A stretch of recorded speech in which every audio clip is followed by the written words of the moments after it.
actually back at my place for the time being.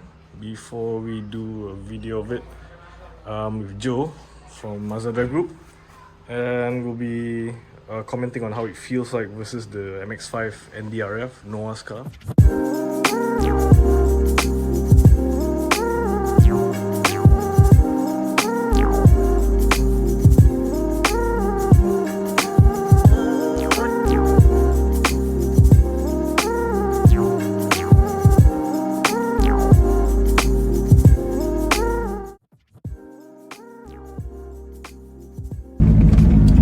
Hey guys, welcome back. So we are in Lotus S2 2001, or was it 2009, Greg? 2009, right. So Greg, why are we in this car again? Yeah, so we're here to compare Noah's Miata NDRF with the Elise. Two different animals, but we just thought it would be fun to pit these two lightweight roadsters against each other. Okay, but why? Okay, so okay, fine. They are both roadsters. They're drop the tops. But why are we comparing with a Lotus and a Miata for? I don't know, man. It just seemed fun.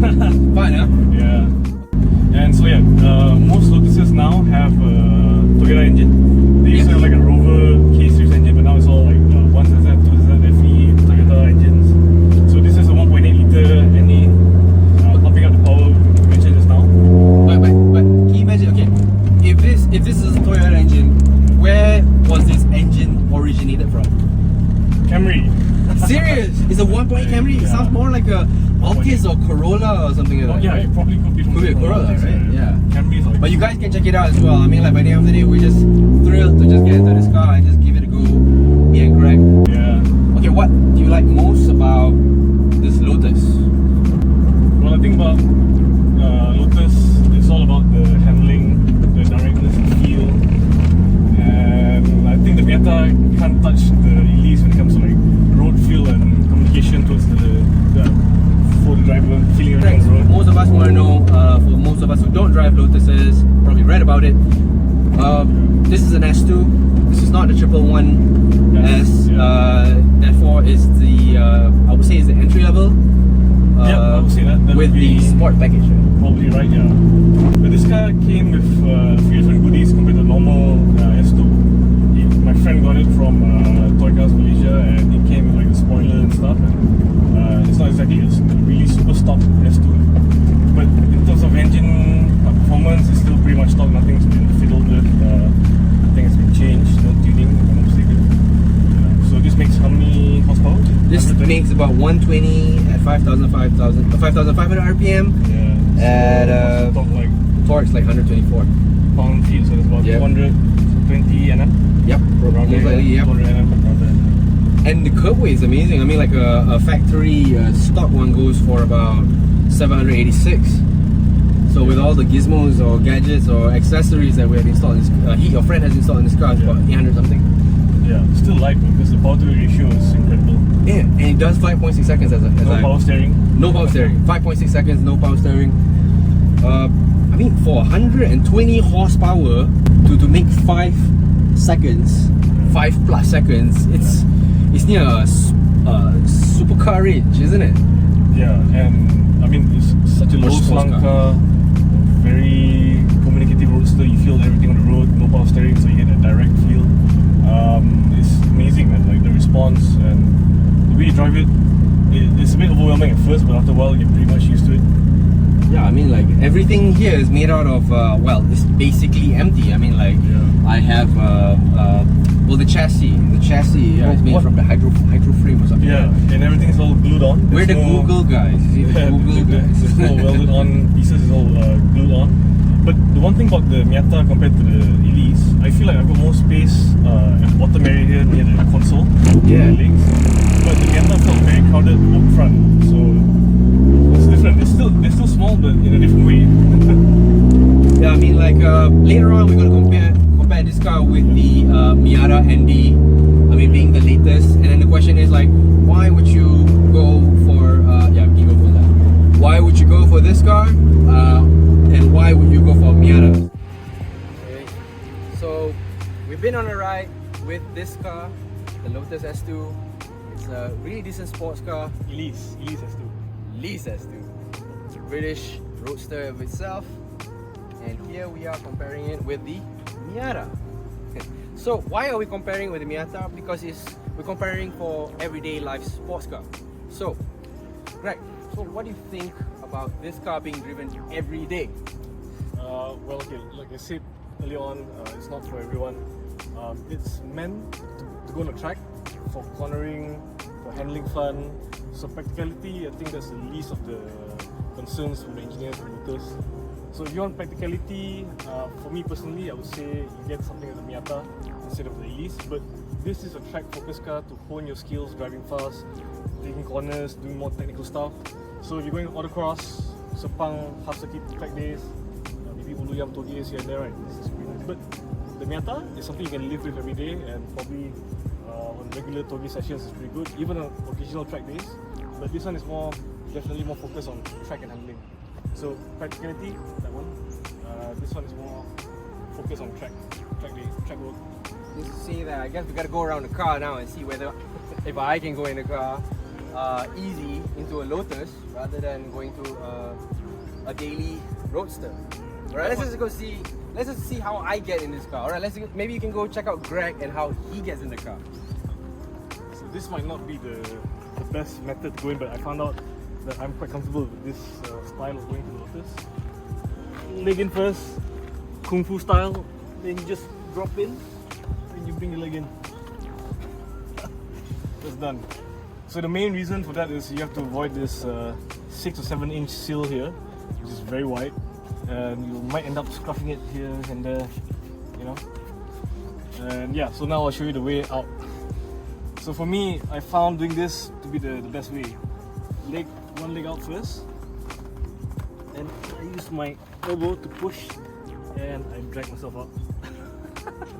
That's as gracious as I can do it. That's really cumbersome though. But I think that's what it takes for you to get into a sports car like this. Yes, You gotta silat your way inside this car, you know what I'm saying? So if you're over like 50 with a back problem, this car ain't for you. Yeah, if you have a C4, if you have a C4 issue and all the coccyx issue, nah, that's not right. Now let's get into the Miata. Let's just compare myself getting into the Miata with the Lotus. So, like a normal car, macam kita biasa, senang aja. Alamak, kunci. Okay. Yeah. I tak biar buat, saya masuk dari belakang kan. So, dia masuk macam biasa. Like normal. Oi. Well, it gets easier with the Elise with the roof off, but the Miata roof off or roof up is the same. Easy access. Yeah, but this car, compared to that, right, you see the ride height itself also is very low. This car is reasonably easy to get into. So if I were to get into a car like this, I think it's good for daily. It doesn't hurt my back. Yeah, you can daily this car. You can daily the S2? No, the Miata. Oh yeah, of course.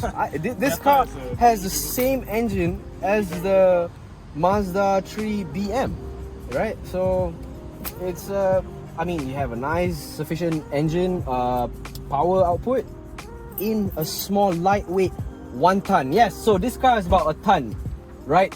How heavy does your car weigh, Greg? I think curb weight for the S2, Elise S2 is about 860 kilos, I think, somewhere around there. So yeah, I think factory-wise is about 786 with all the gadgets and toys being installed. That's the probably bare weight. Yeah, bare weight. So we are comparing these two cars because they are under a ton, near under a ton for this car in particular because it's an RF. If you have the soft top version, you'll be 986 kilo per se, around that figure. I mean, these are the lightweight roadsters, so they're both kind of in the same category in a way. Yeah, but this car is a 2 litre and that's a 1.8. It's short of 200 cc's. That's a Toyota engine, right? Yeah. And this is an originally Mazda engine. Sky Active engine. And then I would say in terms of performance wise, that car is lighter and I guess you can run away, like gap a bit. But the power delivery for that one is a bit different because it's a mid-rear engine. This is a front engine rear-wheel drive. Both are rear-wheel drives, but how it puts the power to the tarmac is slightly different. The Elise S2 and the Miata. That's true though. Different feeling though. Yeah. So we were thinking about the practicality of things, and then we want to think because these cars are all top downs. So I'm just gonna see how long does it take to open this. All right. So I'm just gonna hold the clutch. So, count your seconds. It's like magic.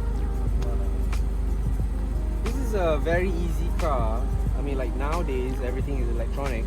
Well, we have to we can't compare in some ways because that is a near 22-decade-year-old car, and this is a modern day car near the 2017 model. And yeah, so bumi dengan langit lah. Mazda wanted to make a roadster that people could enjoy and own and daily. So they didn't want people to sacrifice too much on the practicality. So this is one of the innovations by Mazda to have an automatic retractable roof. That I think is a superb way of making it livable day to day. So I think for Mazda they did a good job practicality wise. Owning a roadster like this is not much of a sacrifice compared to the Elise S2. And then this car, as I heard, is an over-engineered car for being very lightweight. Because there are some methods of installing this, the putting the chassis together. There's a lot of things that are lightweight. Certain materials are used like aluminium and magnesium in this car, and then that contributes to the lightweightness. And the knob, this is an aftermarket knob. It's from US. But I mean, build quality, look at it. It's good. I mean, like for a modern day car, yeah, it's really good. I mean, like incomparable to that one, that car is, like you say, it's racing orientated. It's focused on going on the track. On the track, and everything is very rough, and then everything is very, sturdy. The creature comforts are just at a bare minimum for you to focus more on the driving. True, yeah. So, typically Mazda these days, they give you a very good seats, and then you get good stereos, and you have all the infotainment system. Well, that again, it's they'll cut costs on that, and then you have all the speakers behind your seat. Right at my headrest. See that? You do have a small glove box. You have a glove box. I don't even see a glove box in that car. There's a net at the back. There's a net. In the S2, yeah. So there is. Oh, there's a compartment in the back seat. Yeah. And you've got speakers in your headrest, right? Yeah, that's what I just sound mentioned. system, Yeah, so that's pretty cool. speakers. Yeah. So creature comforts, you could live with this on a daily basis, definitely, for sure. Okay, what about, let's see, knowing that our Malaysian road conditions are as such, right? So that, as we drove just now, was very bumpy. You can feel every little, bump on the road. Yeah, on the road. You can feel the gradient change of the tarmac. Any patches on the road, it will veer your steering left, right. But that's because there's no power steering. It's all analog direct. That's one thing. So that's the no power steering. Communicative driving feel of a Lotus. Yeah, I've just discovered for the past few days, which is pretty awesome if you're on a track and if you're going on a toge run. But for a day-to-day car, with potholes here and there, it's a bit of a sacrifice. Yeah, because once you're on the track, you wouldn't bother about those things. It's just not in your mind. You're just head to the game. Feel every piece of the tarmac. Yeah, it's just like a freaking go-kart. Yep. Alright, so just now we've done the miata. Of course, it's electronic. Automated. So this is all manual labor. Yeah. So we'll start with this side. We'll just show you how you disconnect. Wait, before that, you can do one guy, right? You can do it one person. Yeah, you can do one person. One person, so one side at a time. Okay, so I'm going to open the side. So I want to show you that there are two clips over here on each side, similar to that side, right? There's a clip here that I have to pull. So the hinge, it clips on to this. It's like a lever. So I'm going to roll it, and it's going to release. See? I'm going to fold it like that, and there's all the cat hair. It's faster with 2%. Right. So.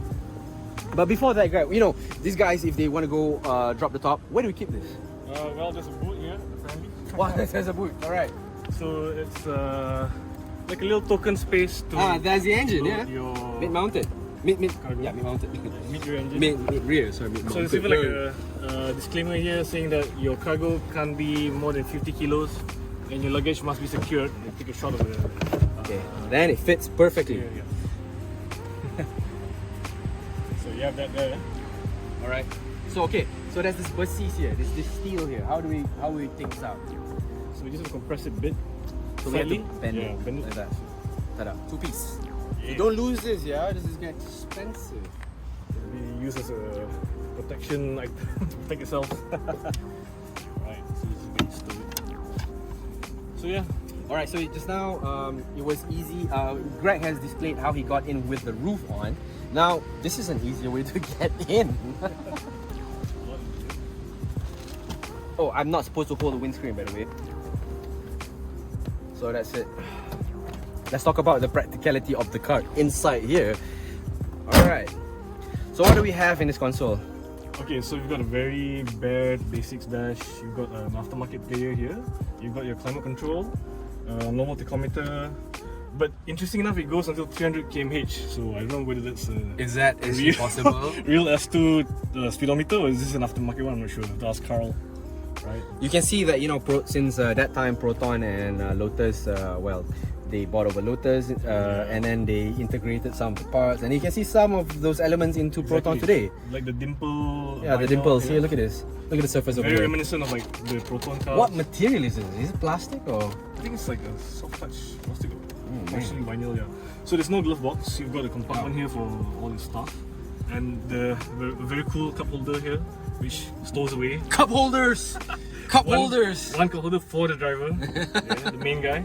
And you've got some items here, like a netting to store your stuff and some space to put things. They will drop off. A small cubby hole here, and a socket. Sorry, 12-volt socket here. So yeah, it's very bare. And the thing about the Elise compared to the Miata, I think we're sitting much closer to each other. Yeah, man, shoulder to shoulder, yeah. Shoulder very up. romantic for two dudes.